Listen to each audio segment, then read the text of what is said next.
En toute franchise, c'est l'invité politique de Christophe Barbier. Bonjour Christophe. Bonjour Léa. Et ce matin, Christophe, vous recevez François Cornu-Gentil. Bonjour François Cornu-Gentil, député LR de Haute-Marne et auteur de Savoir pour pouvoir. Sortir de l'impuissance démocratique, c'est le sous-titre, on va en reparler, c'est chez Gallimard. Alors l'actualité aujourd'hui, c'est, après 135 heures de débat et 313 amendements, la loi dite contre le séparatisme. Elle passe au vote. Allez-vous voter contre, pour ou vous abstenir? Alors, je suis un peu dissident dans mon groupe. Je crois que mon groupe va voter contre et je vais m'abstenir. Pourquoi?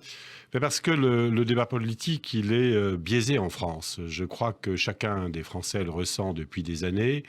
Il y a des problèmes très lourds, l'islamisme, le séparatisme. Chacun voit bien que ce n'est pas des mots, que c'est des réalités dans un certain nombre de nos villes. Et pour différentes raisons que j'étudie dans mon livre, face à ces problèmes très graves, on en reste finalement à des postures, et des postures auxquelles plus personne ne comprend rien. Vous avez vu qu'il y a quelques jours, Gérald Darmanin reproche à Marine Le Pen d'être molle. Voilà. Que voulez-vous que les Français y comprennent? Donc je reproche au gouvernement et peut-être à nos institutions de ne pas créer les conditions pour pouvoir avoir un débat sérieux sur ces questions. C'est pour ça que moi, je m'abstiendrai. Voilà, je pense que, bien sûr, il faut travailler sur ce sujet, mais les conditions ne sont pas réunies pour qu'on puisse faire les bons choix et les expliquer clairement aux Français. Vous souhaitez, dans votre livre, qu'on pose de bons diagnostics avant de décider. Là, on a l'impression qu'Emmanuel Macron, qui était flou sur ce sujet, a posé un diagnostic dans son discours des Mureaux et il tente d'agir. J'ai écouté le discours des Mureaux, comme beaucoup de monde. Il y avait une contradiction étonnante qu'on a retrouvée dans cette loi. Dans le discours des Mureaux, il disait effectivement, il y a les violences, il y a l'islamisme, il y a le terrorisme, il y a les musulmans, il ne faut pas mélanger tout ça. Et le simple fait de le dire, mélanger tout ça. Et chaque problème est extrêmement compliqué par lui-même. Se mélange dans la tête des Français. Le travail du politique doit être de cerner les uns après les autres les problèmes. On n'a pas réussi ce travail. Alors, je ne le reproche pas spécialement à Emmanuel Macron et à cette majorité. C'est ancien qu'on n'arrive pas à faire ce travail. Mais je trouve que c'est une occasion manquée sur des sujets qui, évidemment, préoccupent à juste titre les Français. Alors, la droite, au Sénat, propose, elle, d'inscrire dans la Constitution que nul ne peut s'affranchir de la règle commune. Ça, c'est plus concret? Non, c'est pas concret. C'est vraiment l'impuissance publique. C'est-à-dire, comme on n'est pas capable de résoudre les problèmes, on rajoute un amendement, un article de loi, et puis il y a le moment très solennel, on le met dans la Constitution. Mais on peut mettre des tas de choses dans la Constitution qui ne fonctionneront pas. Voilà, donc je crois que c'est vraiment le mécanisme d'impuissance dans lequel on est. On ne va pas au bout des choses, et du coup, toutes nos démarches, y compris les sénateurs sont des gens sérieux, je ne critique pas du tout le travail du Sénat, qui est par ailleurs souvent meilleur que celui des parlementaires. En revanche, on voit bien qu'elle est incantatoire, cette démarche. Alors, du concret, c'est par exemple la vidéo sur le guet-apens tendu à des policiers à Poissy samedi dernier, ou bien l'alerte lancée par un enseignant à Trappes et la polémique qui s'en est suivie. C'est ça l'effort de diagnostic? C'est les citoyens qui nous montrent la réalité? Du concret, oui et non.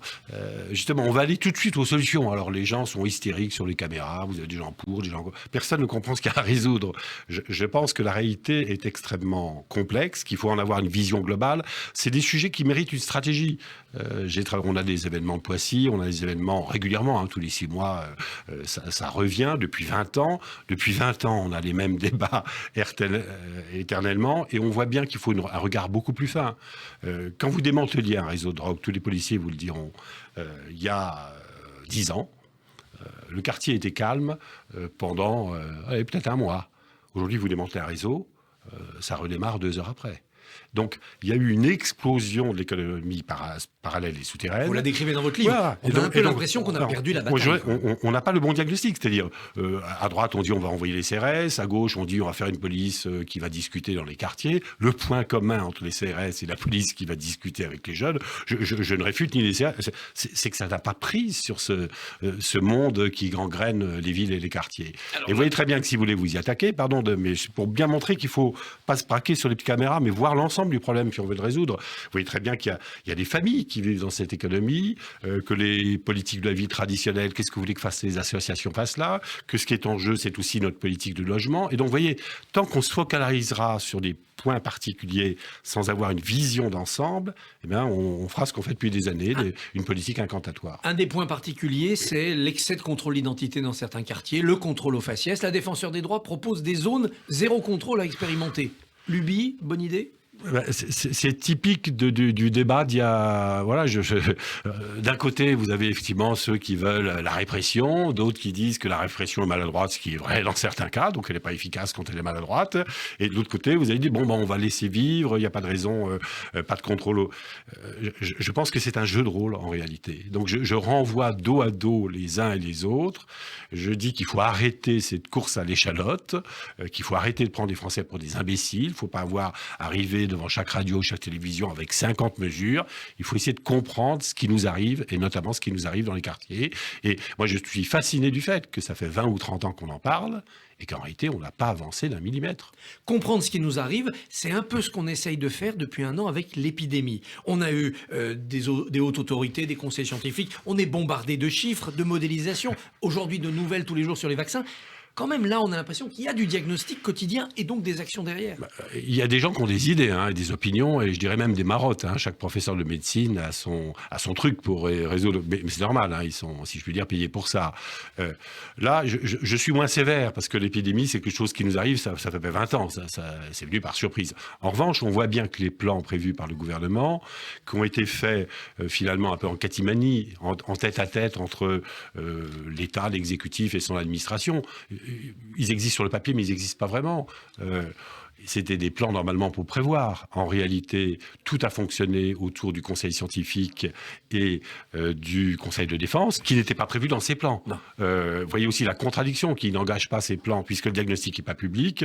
Vous avez un professeur Salomon qui peut à la fois, comme conseiller politique d'Emmanuel Macron, dire attention, les marques, c'est très très important, on risque d'en manquer. Et puis comme directeur de la santé, il ne fait pas la provision. Voilà. Donc vous voyez, on est dans des conditions. Et enfin, le tête-à-tête avec l'administration, on l'a bien vu dans cette crise, fait que l'administration privilégie les outils qu'elle connaît. On voit bien que toute la crise qui nécessitait de mobiliser l'ensemble des personnels de santé a été complètement centrée sur l'hôpital, qui était une part importante, mais qu'une part du problème. Donc vous voyez, je pense qu'un diagnostic fait au nom du peuple, par des parlementaires, prend le temps de mettre tout cela sur la table et la complexité des problèmes. Alors je crois que les Français sont adultes. Ils en ont marre d'être infantilisés. Expliquer, les hommes politiques traditionnels veulent aussi bien les énarques que ceux qui jouent du menton. Ils veulent montrer qu'ils ont déjà la solution.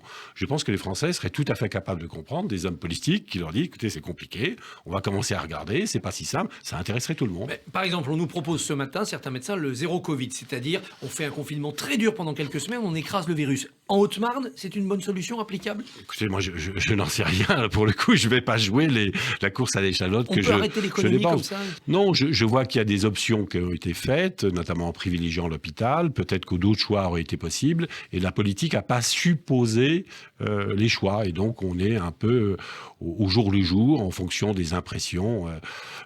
Et on est incapable d'anticiper sur ces problèmes, comme sur tous les autres qui nous minent depuis une vingtaine d'années. Alors, pour établir de bons diagnostics, vous proposez de créer un Conseil de la République qui remplacerait le Conseil économique et social. Mais vous ne voulez pas remplacer le Sénat. Pourquoi le sauvez-vous ? Je transforme le Sénat, si vous avez bien lu les choses, en Assemblée des territoires. Oui, c'est très différent. Parce que je pense faire remonter la sagesse du terrain ? Non, parce qu'on voit bien que toute l'action publique, tous nos outils d'action publique, on a parlé des policiers, mais on pourrait parler de l'école, on pourrait parler de l'action sociale, elle est à repenser. Et ce n'est pas uniquement l'État, c'est aussi au niveau local qu'il faut le repenser. Comment voulez-vous qu'on discute ces textes de loi sans les principaux agents des collectivités locales qui auront à gérer les politiques publiques ? Donc je pense que c'est une aberration.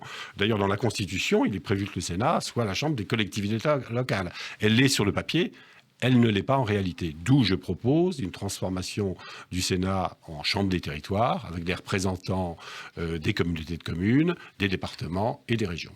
Un chapitre passionnant de votre livre décrit la politique comme étant devenue une sorte de bataille entre des marques, avec la médiatisation et notamment l'arrivée des réseaux sociaux. Aujourd'hui, est-ce que vous pensez que la marque Le Pen est plus forte que la marque Macron ? Je le crains, oui. C'est un peu le regret qu'on peut avoir si on prend du recul. Voilà, Emmanuel Macron présentait un changement. Il montrait ce qu'avait un peu de vieillot, le baratin gauche-droite qui était un petit peu usé sur les nouveaux problèmes. Substituer à ce débat un peu archaïque, le débat entre progressistes et populaires, est en réalité plus dangereux. C'est ça la difficulté. Emmanuel Macron n'a pas su trouver les nouvelles références, les nouvelles interrogations, et il fait un peu le bloc contre bloc dont parlait Jérôme Sainte-Marie. Et face à cela, Quelle est la marque de la droite? Quelle marque peut saisir la droite? Le conservatisme, la rigueur financière? Alors, on voit bien que toutes ces marques existent, et à la fois j'ai rien contre, et elles sont très limitées. La politique, c'est pas constituer une marque, c'est s'adresser à tous. On voit ceux qui veulent sauver la gauche et la droite, d'ailleurs ils essayent d'en faire une marque, mais ça ne marche pas.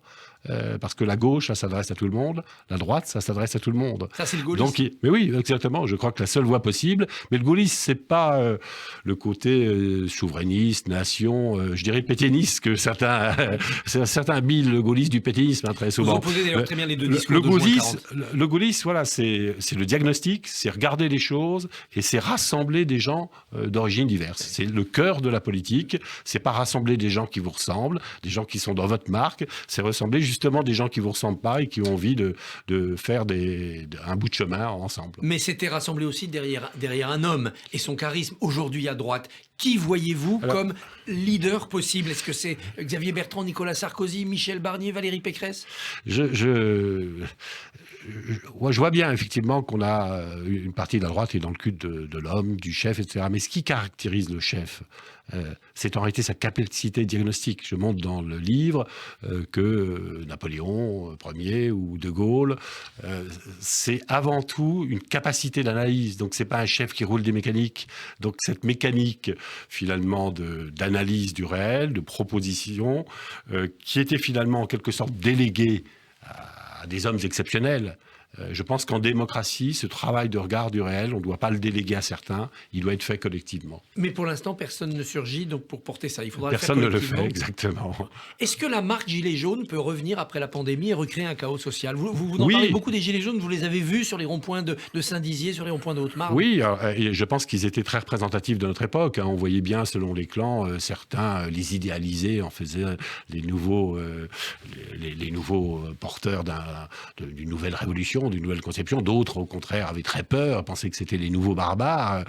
Moi, je pense que c'était un miroir grossissant de nos propres contradictions. Moi, j'étais fasciné de voir à quel point il y avait effectivement des intérêts très personnels, quelquefois, et puis un vrai souci de discuter de la mondialisation, des problèmes d'environnement, mais tout ça sans méthode, sous pression, et de manière très énervée. Et donc, on a l'impression qu'il y a une attente depuis longtemps insatisfaite dans ce pays. Je ne crois pas qu'on la satisfera par la course à l'échalote que je dénonce tout à l'heure, mais au contraire, en prenant le temps de réfléchir à ce qu'on est en train de faire ensemble. Et c'est, je crois, un nouveau travail pour les hommes politiques. Le conseil que je propose, on voit bien que tel que fonctionne le système actuellement, si vous n'êtes pas dans la surenchère, vous n'existez pas. Mais je crois que ça fatigue tout le monde. Je pense qu'il faut créer un espace où on réfléchit un peu. On le voit très bien dans les médias. Vous avez des tas d'émissions idiotes que les gens regardent par habitude, mais vous avez aussi des émissions où les gens aiment réfléchir. Savoir pour pouvoir, c'est chez Gallimard. François Cornu-Gentille, merci beaucoup, bonne journée. Merci à vous.